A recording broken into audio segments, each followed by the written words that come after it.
اشرح لي صدري ويسر لي أمري واحلل عقدة من لساني يفقهوا قولي۔ اللہ تعالیٰ کی حمد و ثنا، اس کی تقدیس، اس کی تکبیر، اس کی وحدانیت کا اقرار اور اس کی نعمتوں کا اظہار۔ درود و سلام ہو رحمت عالم، نبی مکرم، رسول معظم، شاہ محمد رسول اللہ صلی اللہ علیہ وسلم کی ذات پر، اور اللہ کی رحمت نازل ہوں آل رسول پر، اصحاب رسول پر، اور اللہ تعالیٰ کے نیک بندوں پر، صالحین پر، ائمہ دین، فقہاء کرام، مجاہدین اسلام اور اولیاء اعظام پر۔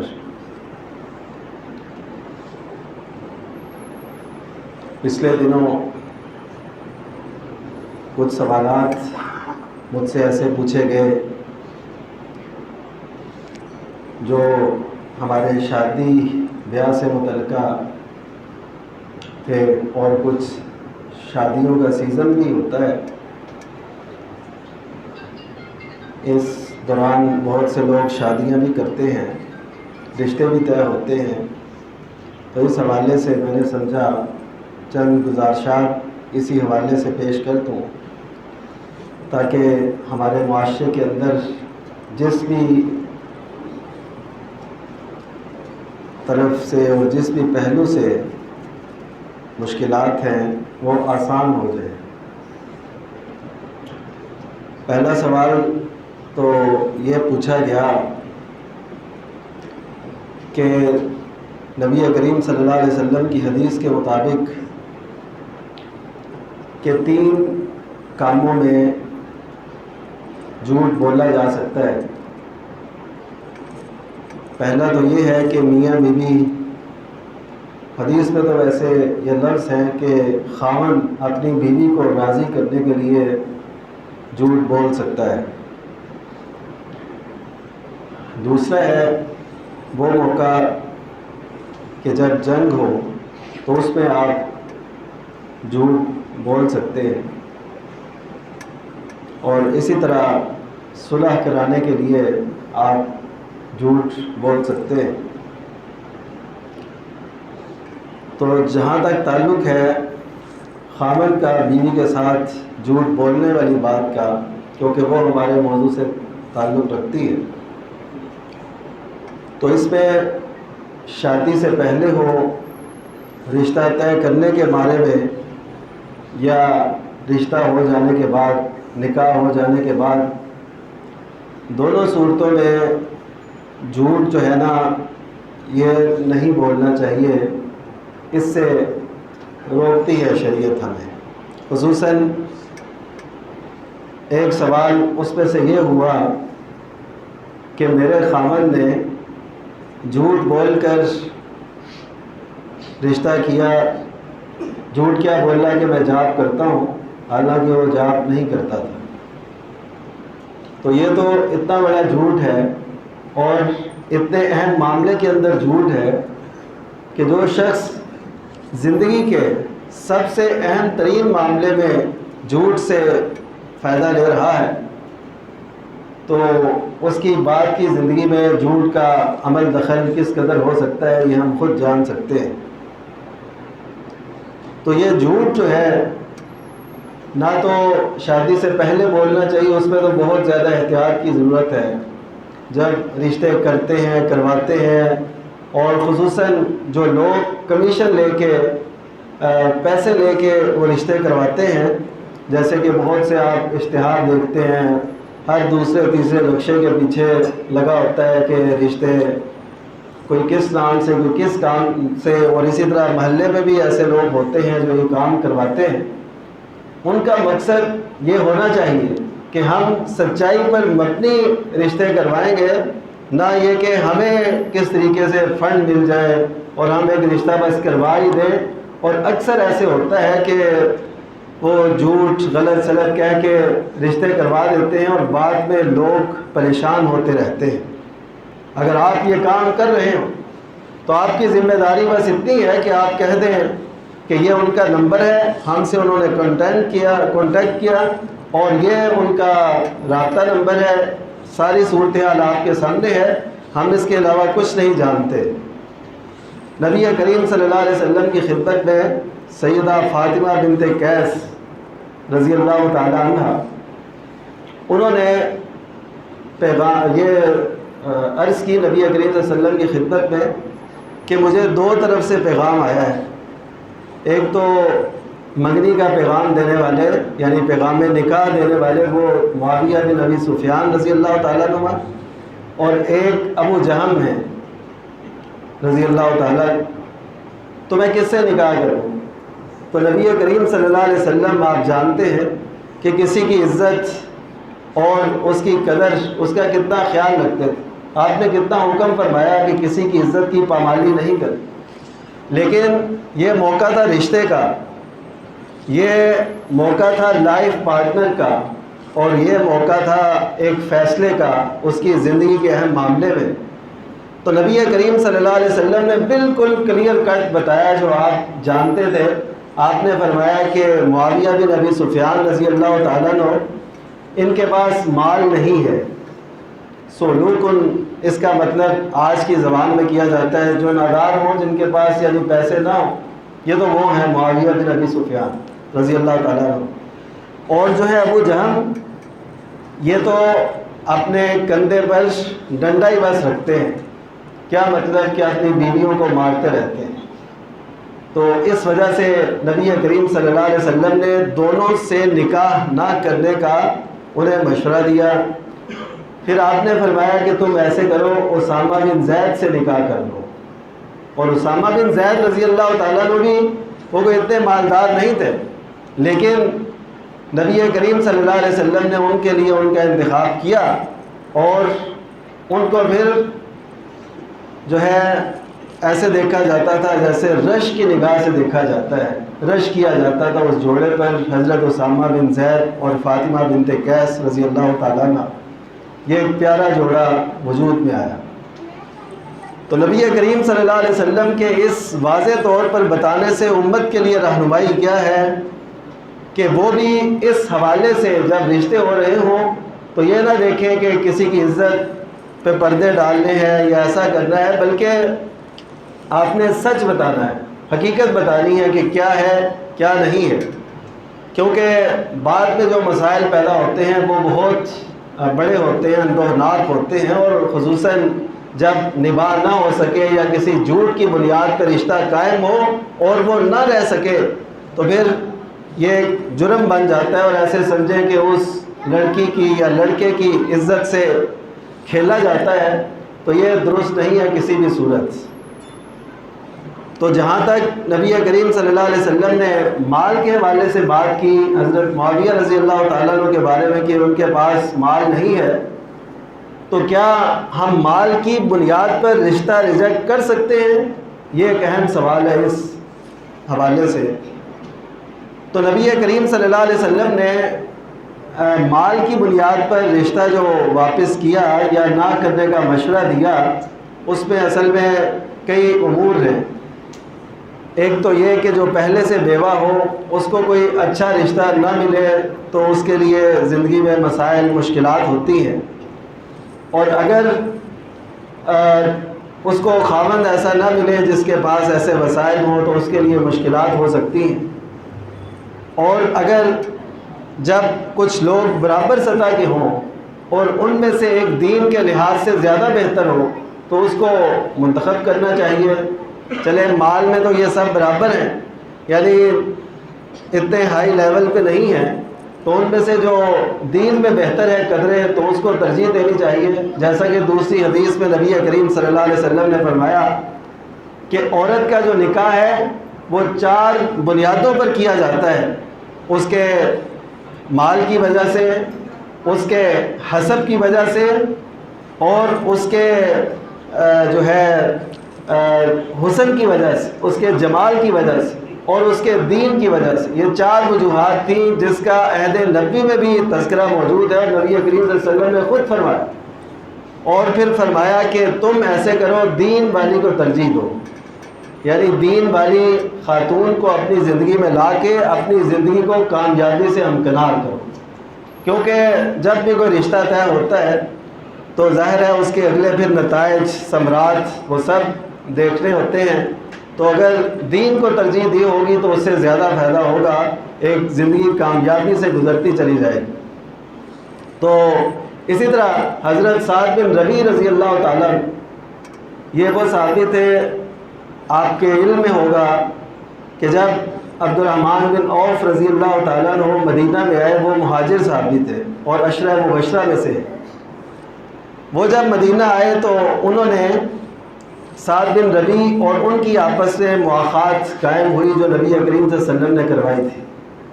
تو سعد بن ربیع وہی تھے جنہوں نے کہا تھا کہ آپ دیکھ لیں، میں اپنی ایک عورت کو طلاق دیتا ہوں، آپ اس سے نکاح کر لیں. یہ وہ صحابی ہے سعد بن ربیع رضی اللہ تعالیٰ. تو یہ احد میں شہید ہو گئے، یعنی اس مواخات کے تقریباً 2.5 سال بعد ان کی شہادت ہو گئی.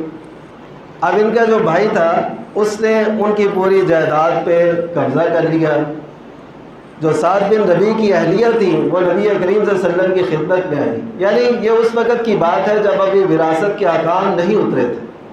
تو ان کے خیال میں ایسے تھا جیسے پہلے ہوتا تھا کہ کوئی شخص فوت ہوا ہے تو جو اس کا بھائی ہے وہ اس کو سارا سمیٹ لیتا تھا کہ یہ میرا ہی ہے اگر والد نہ ہو تو اس نے بھی ایسے ہی کیا. تو وہ حضرت سعد بن ربیع رضی اللہ تعالیٰ عنہ کی بیوہ جو تھی وہ نبی کریم صلی اللہ علیہ وسلم کی خدمت میں آئی اور کہنے لگی، اے اللہ کے رسول، آپ جانتے ہیں کہ میرے خاوند آپ کے ساتھ عہد میں شریک تھے اور شہادت سے ہمکنار ہوئے.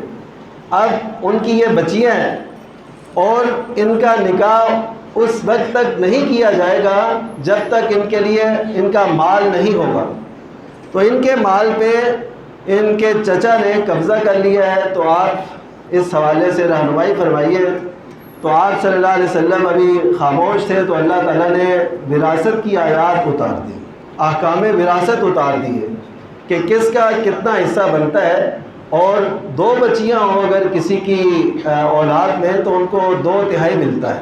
یعنی کل جائیداد کے آپ 3 حصے کریں تو اس میں سے 2 حصے جو ہیں وہ 2 بچیوں کے نام ہوں گے. 2 یا 2 سے زیادہ بچیاں ہوں، بیٹیاں ہوں تو ان کو حصہ ملتا ہے. تو یہ احکام نازل ہو گئے اور ان سے پھر آپ نے حصہ ان کو دلوایا.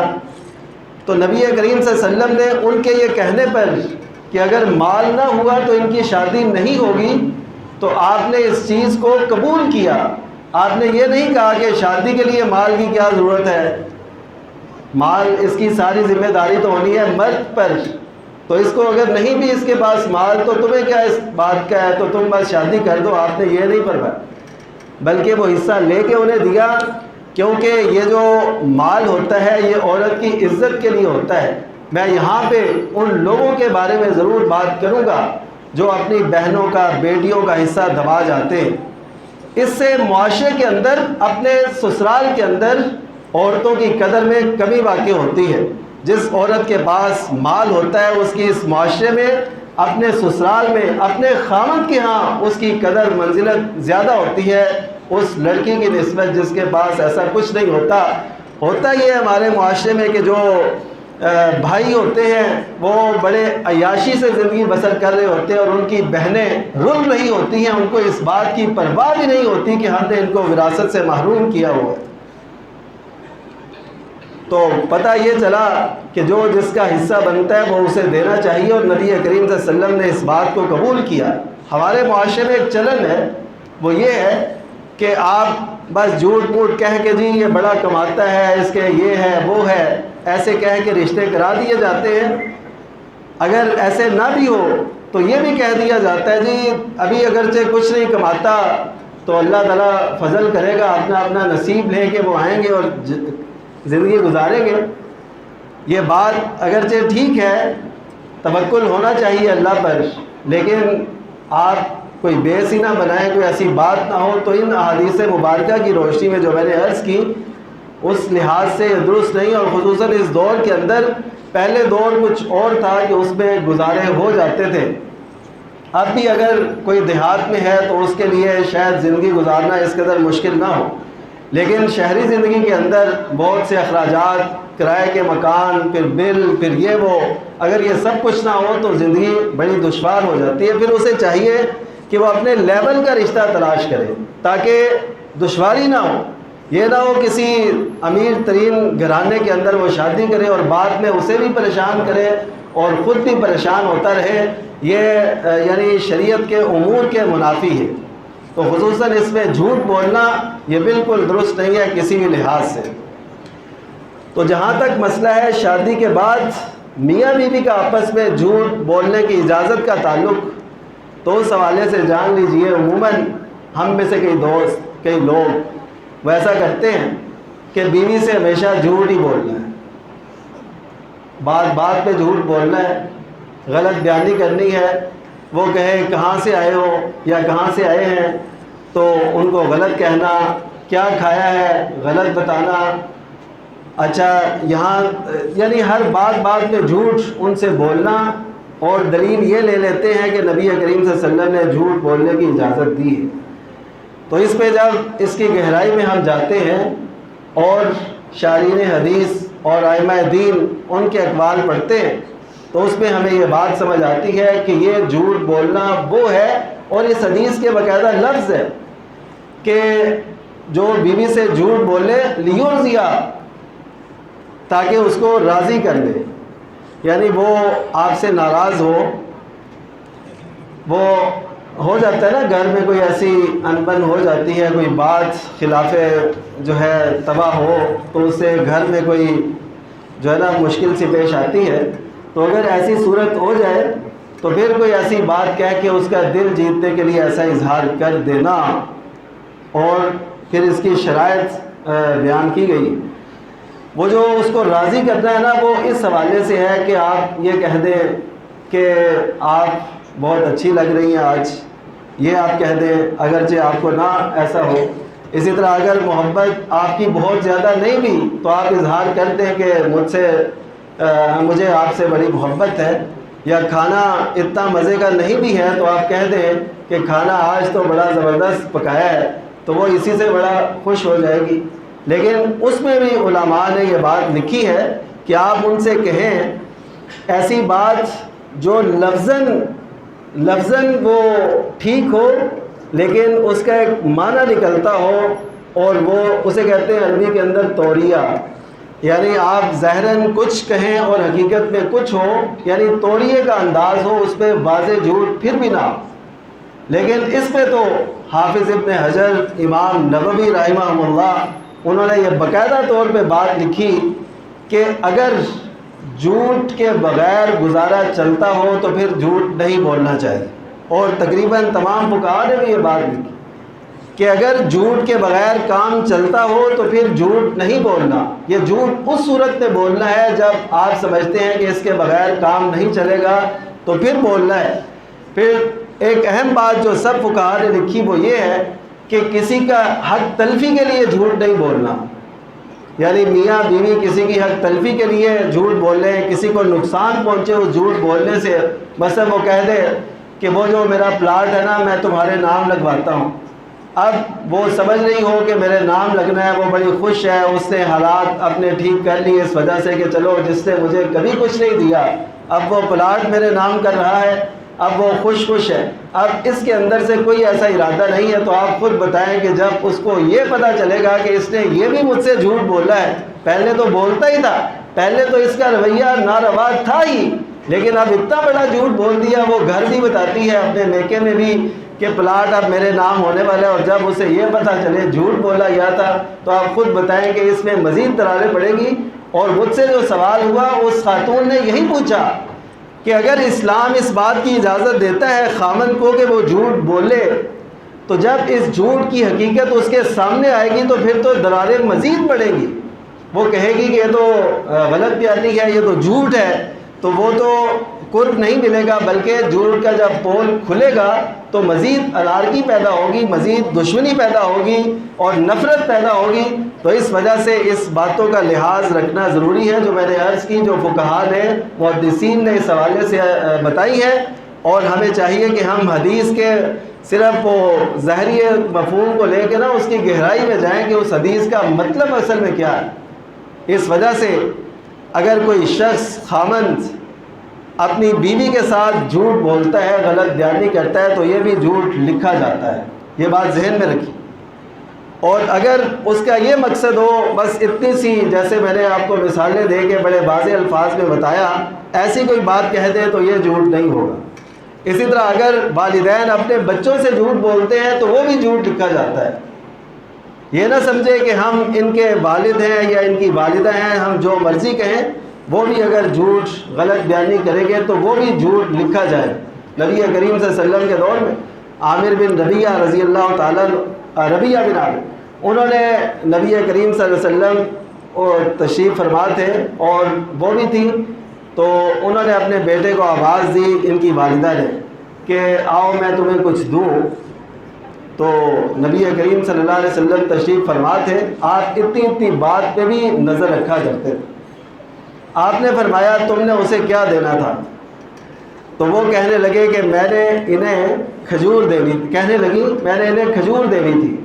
تو نبی کریم صلی اللہ علیہ وسلم نے فرمایا اگر تم نے یہ نہ دینی ہوتی اور تم ویسے کہہ دیتی جیسے ہم کہتے ہیں نا میں تمہیں چیز لے کے دیتا ہوں، حالانکہ لے کے نہیں دیتے، یا اگر ایسا کوئی تصور ہو میں تمہیں پاس ہو گے تو یہ لے دوں گا وہ کر دوں گا، تو اگر ایسا نہیں کریں گے تو یہ پھر جھوٹ لکھا جائے گا۔ اگر جھوٹ ہو، اگر وعدہ خلافی ہو تو پھر وہ وعدہ خلافی میں لکھا جائے گا۔ تو آپ نے فرمایا اگر تم نے کچھ نہ دینا ہوتا اور تم ایسے اظہار کرتی تو یہ تمہارے لیے جھوٹ لکھا جاتا۔ تو اس وجہ سے اس حالت سے بھی اپنے آپ کو بچا کے رکھنا ہے، اس کو محفوظ رکھنا ہے۔ اور تیسرا جو سوال ان شادیوں کے سیزن کے حوالے سے مجھ سے ہوا وہ یہ تھا کہ یہ جو سلامی دی جاتی ہے شادیوں پہ، جو دولہے کو دلہن کو یا ان کے گھر والوں کو کچھ پیسے دیے جاتے ہیں، تو ان کا شرعی حکم کیا ہے؟ کیونکہ شادیوں کا سیزن ہے، لوگ دیتے بھی ہیں لیتے بھی ہیں اور اس کے پیچھے کچھ ارادے بھی مخفی ہوتے ہیں۔ تو اس حوالے سے جان لیجئے کہ شادی پہ جو آپ دیتے ہیں ایک تعاون کی صورت میں، تو کبھی آپ کے ذہن میں دور بھی کہیں یہ خیال نہیں ہونا چاہیے کہ میں یہ اس لیے دے رہا ہوں کہ مجھے اس سے زیادہ ملے گا۔ کوئی دور بھی یہ خیال نہیں ہونا چاہیے، کیونکہ آپ نے جو تعاون کرنا ہے وہ اللہ تعالیٰ کی رضا کی خاطر کرنا ہے۔ قرآن مجید میں، اور آپ حیران ہوں گے کہ بالکل ابتدائی آیات جو فترت وحی کے بعد اتری، فترت وحی اس عہد کو کہتے ہیں جس میں نبی کریم صلی اللہ علیہ وسلم پر پہلی وحی آنے کے بعد کچھ عرصہ وحی نہیں آئی تھی، اسے فترت وحی کا دور کہتے ہیں۔ اس کے بعد جو ابتدائی 5 آیات اتری وہ یا ایھا المدثر قم فانذر وربک فکبر وثیابک فطہر یہ تھی، اور انہی کے بعد جو آیات ہیں آگے وہ کیا ہیں؟ ولا تمنن تستکثر، آپ نے کسی پر احسان اس لیے نہیں کرنا کہ آپ اس سے زیادہ حاصل کریں گے۔ یعنی ایسے سمجھیں بالکل ابتدا میں جو نبی کریم صلی اللہ علیہ وسلم کو احکامات دیے گئے ان میں یہ بات شامل تھی کہ آپ کے ذہن میں یہ بات کبھی نہیں ہونی چاہیے کہ آپ کسی پہ احسان اس لیے کریں، نیکی اس لیے کریں، تعاون اس لیے کریں کہ آپ اس سے زیادہ حاصل کریں گے، یہ ناجائز ہے۔ کہ آپ کے ذہن میں یہ بات ہو کہ میں آج اس کو دے رہا ہوں تو یہ کل کو جب میرے بیٹی بیٹے کی یا میرے پوتے پوتیوں کی شادی ہوگی تو اس سے زیادہ دے گا، یہ تصور رکھنا بالکل غلط ہے۔ ایسا نہ رکھیں، اللہ کی رضا کے لیے تعاون کریں، اور یہ تعاون کا سلسلہ یہ ہونا چاہیے۔ اس میں کئی اہل علم نے یہاں تک کہہ دیا جی یہ دینا لینا بالکل ناجائز ہے، یہ بات غلط ہے۔ اگر کوئی تعاون کی صورت آپس میں موجود ہے، معاشرے کے اندر ہے، اس میں سے جو ناجائز شک ہے وہ ختم کرنی ہے، تعاون نہیں ختم کرنا، تعاون نہیں ختم کرنا۔ تو اس حوالے سے سیدنا ابو موسیٰ اشعری رضی اللہ تعالیٰ عنہ، ان کے جو خاندان کے لوگ تھے، قبیلے کے لوگ، انہیں اشعری کہا جاتا ہے، یمن کے رہنے والے یہ اشعری قبیلہ، ان کی بھی اسلام کے لیے بڑی خدمات ہے۔ تو وہ اشعری قبیلے کے اندر خوبی کیا تھی؟ نبی کریم صلی اللہ علیہ وسلم نے اس کو دیکھا۔ میں نے پہلے بھی عرض کیا کہ نبی کریم صلی اللہ علیہ وسلم صحابہ کرام کی بہت باریک باریک باتوں کا بڑی گہرائی سے جائزہ لیا کرتے تھے۔ ان کی عادت کیا تھی کہ وہ جب بھی جاتے تھے قافلے کی شکل میں، سارے لوگ موجود ہوتے تھے، دیگر اصحاب بھی، لیکن یہ ایسے کرتے تھے کہ یہ اپنا جو کچھ بھی ہوتا تھا کسی بھی اشری شخص کے پاس وہ سب کچھ ایک جگہ جمع کر لیتے تھے اور پھر سب کو تقسیم کر دیتے تھے۔ اس کا فائدہ کیا کہ کوئی تھوڑا لایا ہے، کوئی زیادہ لایا ہے، کوئی وہ ڈش لایا ہے، کوئی وہ ڈش لایا ہے۔ اب وہ ساری جب جمع ہو جاتی تھی تو اس میں سے پھر ہر ایک کو حصہ مل جاتا تھا، تو ہر ایک انجوائے کرتا تھا، اچھے طریقے سے کھاتے تھے۔ تو نبی کریم صلی اللہ علیہ وسلم نے ان کی اتنی صفت بیان کی، اتنی تحسین کی کہ آپ نے فرمایا ہم منی وانا منہم، وہ مجھ سے ہیں اور میں ان سے ہوں۔ یہ وہی الفاظ ہیں جو سیدنا حسین رضی اللہ تعالیٰ عنہ کے متعلق آپ نے فرمائے تھے، وہ مجھ سے ہیں اور میں ان سے ہوں۔ وہی الفاظ صحیح مسلم کی روایت آپ نے یہ ان کے بارے میں فرمائے۔ صرف اس عادت کی بنیاد پر یہ تعاون باہمی کرتے ہیں، یعنی سپورٹ کرتے ہیں، حمایت کرتے ہیں اپنے لوگوں کی اچھائی میں۔ تو نبی کریم صلی اللہ علیہ وسلم نے ان کی تعریف کی، تو اس کا مطلب ہے جو خاندانی رسوم و رواج ہمارے ہیں تو ان میں جو ٹھیک ہیں، جن میں کوئی شرعی قباحت نہ ہو، ان کو کیا جا سکتا ہے، لیکن زیادہ حاصل کرنے کی بنیاد پہ یہ تعاون کرنا یہ ٹھیک نہیں ہے۔ دوسرا یہ کہ اس کو لکھا نہ جائے، کیونکہ لکھنے میں یہ بات شامل ہے کہ آپ لکھ اس لیے رہے ہیں یا آپ سے اس لیے لکھوایا جا رہا ہے کہ آپ زیادہ دیں گے، اور توقع یہ ہوتی ہے لکھنا چھوڑ دیں، بالکل لکھیں نہ ذہن میں یہ رکھیں کہ مجھے زیادہ ملے گا۔ یقین کیجئے جو اللہ تعالیٰ کے راستے میں 1 روپیہ بھی خرچ کرتا ہے تو اللہ تعالیٰ اس کی نیت کے بل بوتے پر اس دنیا میں بھی، ہم یہ سمجھتے ہیں کہ شاید یہ وعدے جو ہے سارے نا یہ آخرت کے لیے، نہیں، دنیا میں بھی اللہ تعالیٰ اس کے فوائد اور ثمرات سے نوازتا ہے اور اللہ تعالیٰ زیادہ لوٹاتا ہے، کیونکہ آپ اللہ کو دے رہے ہیں۔ جو اللہ کی رضا کے لیے آپ خرچ کرتے ہیں وہ اللہ کو دے رہے ہیں، اور اللہ تعالیٰ ضرور اس سے بہت زیادہ آپ کو نوازے گا۔ آپ خرچ کر کے تو دیکھیں، اللہ تعالیٰ خود فرماتے ہیں یا ابن آدم انفق علیک، اے ابن آدم، حدیث قدسی ہے، تو خرچ کر میرے راستے میں تجھ پہ خرچ کروں گا۔ تو وہ خرچ جو اللہ تعالیٰ دے گا وہ اس دنیا کے لیے ہوگا، اور جس سے آپ دین کی اور اچھی منازل طے کرتے چلے جائیں گے۔ تو یہ 3 مسائل پچھلے دنوں مجھ سے پوچھے گئے۔ شادیوں کا سیزن ہے تو میں نے کہا کہ اس کی وضاحت کرتا چلوں۔ اللہ تعالیٰ ہم سب کی نیکیاں قبول فرمائے اور حسنات کرنے کی توفیق بخشے، برائیوں سے چاہے وہ معاشرتی ہوں، عقیدے کی ہوں، اعمال کی ہوں، کردار کی ہوں، ہر ایک برائی سے ہم سب کو محفوظ فرمائے۔ اور اس میں ایک بات آخری جو ہے کہ جو شخص زیادہ وصول کرے، مثلا وہ لڑائی کرنا شروع کر دے کہ جی میں نے تو آپ کی شادی پہ اتنے دیے تھے، یہ لکھے ہوئے ہیں، اور آپ جو ہے ہمیں اس سے کم دے رہے ہیں، ہمیں زیادہ دے۔ ایسے بھی لوگ موجود ہیں۔ آپ حیران ہوتے ہوں گے جب لوگ اپنی آئی پہ آتے ہیں تو بڑا کچھ کر جاتے ہیں۔ تو اگر کوئی ایسا شخص مطالبہ کرے گا کہ مجھے اس سے زیادہ دو تو یہ سود میں شمار ہوگا، اور یہ بہت بڑا ایک جرم ہے، کیونکہ وہ ایک قرض کی صورت بن گئی نا۔ آپ نے لکھوایا اور پھر بعد میں آپ اس سے زیادہ زبردستی وصول کرتے ہیں، تو یہ ایسے سمجھیں جیسے سود ہے اور آپ اللہ تعالیٰ سے جنگ کر رہے ہیں۔ اللہ تعالیٰ ہم سب کی آخرت کی منزلیں آسان کرے، دنیا میں اچھے طریقے سے جینا نصیب کرے شریعت کے سائے میں۔ وآخر دعوانا الحمدللہ رب العالمین۔ اشرح لي صدري ويسر لي أمري واحلل عقدة من لساني يفقه قولي